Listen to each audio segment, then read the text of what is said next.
கர்த்தர் உங்களை ஆசீர்வதிப்பாராக. ஆவியில் எளிமை உள்ளவர்கள் பாக்கியவான்கள், பரலோக ராஜ்யம் அவர்களுடையது.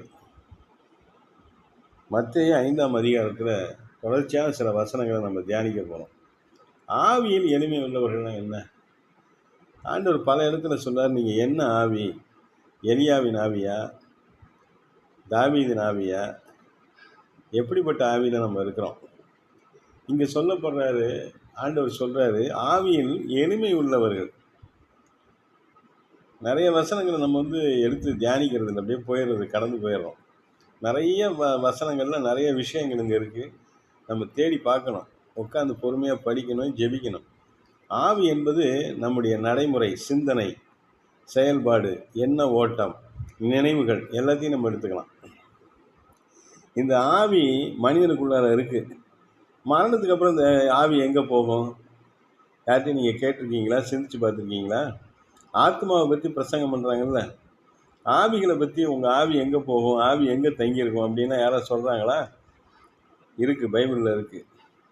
இதெல்லாம் தெரிஞ்சுக்கணுங்க. தெரிஞ்சுக்கிறதுக்கு தான் நம்ம இங்கே சபைக்கு போகிறோம். சபையில் போய் நம்மளை ஐஸ் வைக்கிற பாஸ்டர்கிட்ட இல்லை, நமக்கு இதெல்லாம் கற்றுக் கொடுக்குற பாஸ்டர் நீங்கள் பார்க்கணும். இப்படிலாம் இப்போ இல்லை. அதனால தான் அந்த யூடியூப்பில் வர வேண்டியதாகிடுச்சு.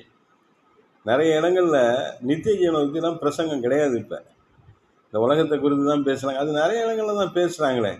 பெரிய பெரிய பொருள்கள் விற்கிற கம்பெனிலலாம் நல்லா கூலாக பேசி பொருளை, ஒரு ரூபா பொருளை 100 ரூபாய்க்கு தலையில் கட்டுற மாதிரி இல்லை. நித்திய ஜீவனை கொடுப்பது தான் இயேசு கிறிஸ்துடைய பிரதான சித்தம். இந்த ஆவி என்பது நம்முடைய சிந்தனைகள், நம்முடைய நினைவுகள், நம்முடைய வாழ்க்கை நடைமுறை. அந்த நினைவு தான், அந்த சிந்தனை தான், அந்த ஆவி தான் நம்மளை நடைமுறைப்படுத்தும், பாவத்துக்குள்ளார நடத்தும், பரிசுத்தத்துக்குள்ளார நடத்தும். இந்த ஆவி தான் கட்டுப்படுத்தப்படணும். நீங்கள் ஆவியை கட்டுப்படுத்தாமல் நீங்கள் சரீரத்தை கட்டுப்படுத்த முடியாது. முதல்ல எந்த சூழ்நிலையிலையும் நீங்கள் ஆவியை கட்டுப்படுத்தணும். ஆவியில் எளிமை என்பது உங்கள் சிந்தனையில் எளிமை உள்ளவர்களாக, தாழ்மை உள்ளவர்களாக இருக்கணும். நான் தான் பெரிய ஆள், நான் எல்லாத்தையும் செய்வேன், என்னால் தான் எல்லாம் நடக்கும்னு நினச்சா இந்த ஆவி செயலற்று போய் சரீரத்தை விட்டு பிரிஞ்சு இந்த மரண சரீரத்தை இந்த ஆவி வேடிக்கை பார்க்குற ஒரு நாள் உண்டு.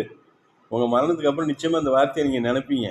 அந்த ஆவி வெளியில் நின்று இந்த சரீரத்தை பார்க்கும், செயல்படுத்த முடியாது, ஒரு சுவிட்சை கூட போட முடியாது. ஆவி சரீரமும் பிரிஞ்சிட்டா எந்த வேலையும் செய்ய முடியாது. நீங்கள் ஆவியில் எளிமை உள்ளவர்களாக இருங்கள், உங்கள் ஆவி பரலோக ராஜ்யத்துக்கு சேரும், பரலோக ராஜ்யத்தை பெற்றுக்கொள்ளும். இங்கே வசனம் அப்படி தான் சொல்லுது, பரலோக ராஜ்யம் அவர்களுடையது. இந்த வசனத்தை தியானித்து பாருங்கள். சந்தேகம்னா எனக்கு ஃபோன் பண்ணுங்கள், நான் இன்னும் உங்களுக்கு விளக்கம் சொல்கிறேன். ஆவியில் எளிமை உள்ளவர்கள் பாக்கியவான்கள்.